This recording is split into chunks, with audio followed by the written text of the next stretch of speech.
Fala galera, tudo bem com vocês? Eu sou o professor Juliano, sou professor de História e a gente vai estar falando nessa nossa aula, tratando de um tema mais amplo, que é a formação social colonial brasileira, com um assunto específico que é a sociedade do açúcar. Ok? Lembra, galera, que aqui nós temos o desenvolvimento da economia do açúcar no território brasileiro por alguns motivos específicos. Por que os portugueses escolheram o açúcar como sendo o principal produto para ser desenvolvido no território do Brasil? Lembra? Porque, primeiro, o açúcar tinha um altíssimo valor de mercado, era super valioso. O açúcar também os portugueses já sabiam como produzir esse açúcar. E um terceiro fator importante, né, gente? O território brasileiro, o solo e o clima brasileiros eram extremamente favoráveis para a plantação, para o desenvolvimento do açúcar aqui no nosso território, ok? E aí a gente precisa lembrar de um fator importante, que é a maneira que esse açúcar era produzido no Brasil, que é o sistema de plantation.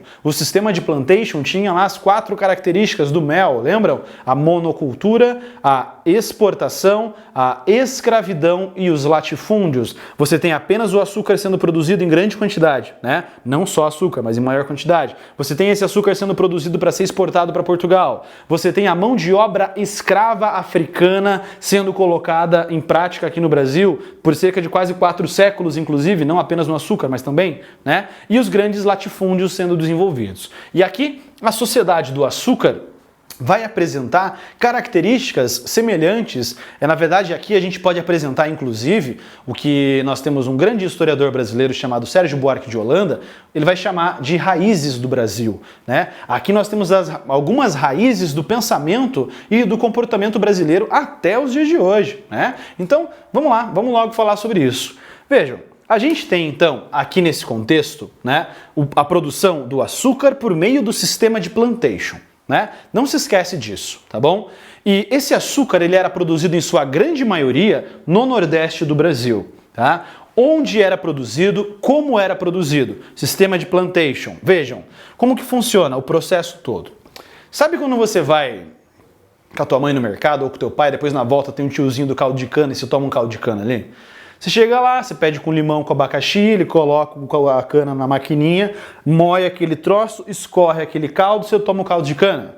Então, hoje em dia aquilo é possível porque a gente tem motor a combustão interna, né? O cara coloca lá a gasolina no motorzinho ou liga na tomada da energia elétrica, o motorzinho funciona, tem as engrenagens, a cana é moída, escorre o caldo, você toma. Aqui, nesse período do século XVI, a gente não tem energia elétrica, nós não temos energia motor a combustão. Como que eles vão fazer, então, esse processo de moagem da cana, né? A cana de açúcar, então, vai passar por um processo de moagem que é o seguinte. Esse é um exemplo de um grande engenho, tá? Os grandes engenhos criados pelos descendentes, pela baixa nobreza portuguesa que veio para o Brasil para poder criar e produzir açúcar aqui no território brasileiro, né? É um exemplo de um grande engenho. Não eram todos assim, mas é para você entender o processo, tá? Como que funciona? Você tem aqui um rio.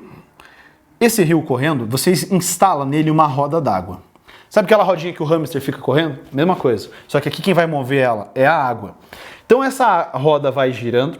Conforme essa roda gira, aqui dentro nós temos outras engrenagens que vão ser movimentadas, vão se mover. Quando essas engrenagens aqui, ó, que estão ampliadas para você aqui, elas se movem, o negro africano escravizado vinha ali e colocava a cana de açúcar e passava de um lado para o outro. Aí escorre então esse caldo de cana que fica aqui embaixo. Só um detalhe, de onde vinha essa cana de açúcar? Vem da plantação que eles já tinham feito anteriormente. A cana não veio do nada, ela tem que ser plantada, né? Então você tem os escravos trabalhando na plantação da cana, depois você vai ter os escravos trabalhando na produção do açúcar. E aí, continuando, aqui você tem então a moenda, escorreu o caldo de açúcar, o caldo de cana aqui embaixo, né? Depois isso passa pelo processo de fermentação. Nesse processo de fermentação, você coloca o caldo de cana em uns panelões, esses panelões vão fervendo, né? E os líquidos têm um certo ponto de ebulição, não sei te dizer qual que é o do caldo de cana, ela vai evaporar e vai ficar só um outro resíduo. Quando evaporou, diz a lenda, né, que alguns escravos perceberam que quando evaporou aquela fumaça do caldo de cana, ela condensou no teto ali do local de moagem, né, e caiu de novo. E aí dizem que quando caiu aquilo ali, um negro saboreou e viu que aquilo ali tinha um teor alcoólico. E aí por isso que pingou, veio o nome da bebida, pinga. Se é verdade, a gente não sabe, mas que é um negócio interessante pra gente conversar, né? Mas claro, aqui também era produzido a fermentação da cachaça aqui nesse período também, né? E aí, aqui vai estar fervendo. Depois disso, esse caldo mais grosso que sobrou do caldo de cana é jogado nessas espécies de formas. E nessas formas surgem os chamados pães de açúcar. Aqui então tem o pão de açúcar. É um pão, não é um pão que vai no forno, é um bloco de açúcar, né? E esse pão de açúcar que a gente tem aqui, esse bloco é vendido para a Europa. Não é o açúcar bonitinho, branquinho no pacote. É o açúcar que você vai ter dentro, no formato de pão de açúcar, levado para a Europa. Lá na Europa, os holandeses refinavam esse açúcar e revendiam esse açúcar por outros lugares. E aí, com isso, ganhavam dinheiro também, né? Esse é o processo que a gente vai ter, então, de produção. Agora, essa imagem a gente vai ficar por um bom tempo aqui, tá? Claro, aqui passou todo o processo de produção, você vai ter os negros trabalhando, você vai ter alguns problemas, por exemplo, se estragou uma roda dessa aqui, vai ter um problema gigantesco, como é que você vai conseguir outra? Você não podia nem comprar, não podia nem fazer uma outra roda dessa aqui sem o governo português saber. Você tinha que comprar obrigatoriamente do governo português. Lembra da ideia de pacto colonial? Você não tem liberdade de comércio, Portugal manda o que você pode ou não fazer, tá? E aqui nós temos essa casa grande. É a casa grande. Quem vivia na casa grande? O homem branco, descendente do português, com a sua família e os seus agregados, né? Na maioria dos casos, nos exemplos clássicos que a gente tem de grandes engenhos, como é esse, na frente da casa grande você vai ter a senzala. O que é a senzala? É o local onde os escravos viviam. Os escravos dormiam, passavam a noite ali, né? Na maioria dos casos, as senzalas tinham apenas uma porta. E essa porta ia ficar direcionada diretamente para frente da porta da casa grande. Para daí o senhor do engenho, né? O senhor do engenho, o homem branco, o dono disso aqui, ele saber a movimentação que está acontecendo ali na senzala, se está acontecendo alguma revolta, se está tudo certo, ok? E suponhamos o seguinte, né? Vai que o cara não é tão rico ao ponto de conseguir montar um engenho tão grande desses aqui. Tinham algumas outras formas de engenho, como esse, né? Esse não é um engenho movido a roda d'água. Esse é um engenho movido por força de animais. Você tem o gado ou cavalos aqui que vão ser atrelados a essas engrenagens e vão estar girando aqui por longo tempo, enquanto o negro escravo africano vai estar colocando a cana aqui para depois escorrer o caldo.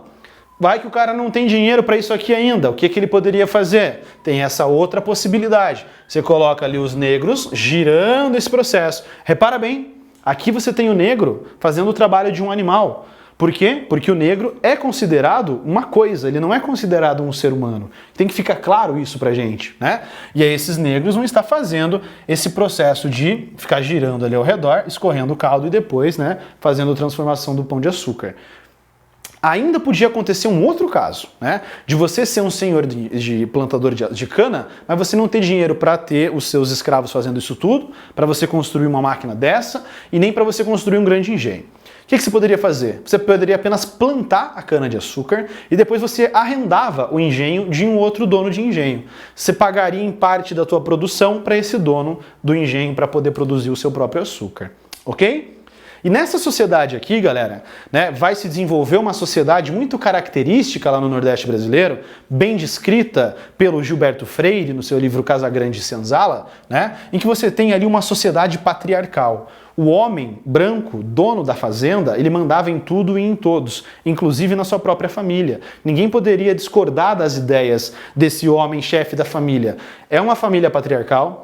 E isso vai se resolver depois em uma sociedade patriarcal, porque esse homem que tem o poder dentro da família, e se fosse um grande senhor de engenho, seria um grande senhor poderoso naquela região também. Então você vai ter ele mandando em muitos lugares. Você tem essa sociedade patriarcal, né, extremamente machista, se desenvolvendo desde as raízes do nosso Brasil, né?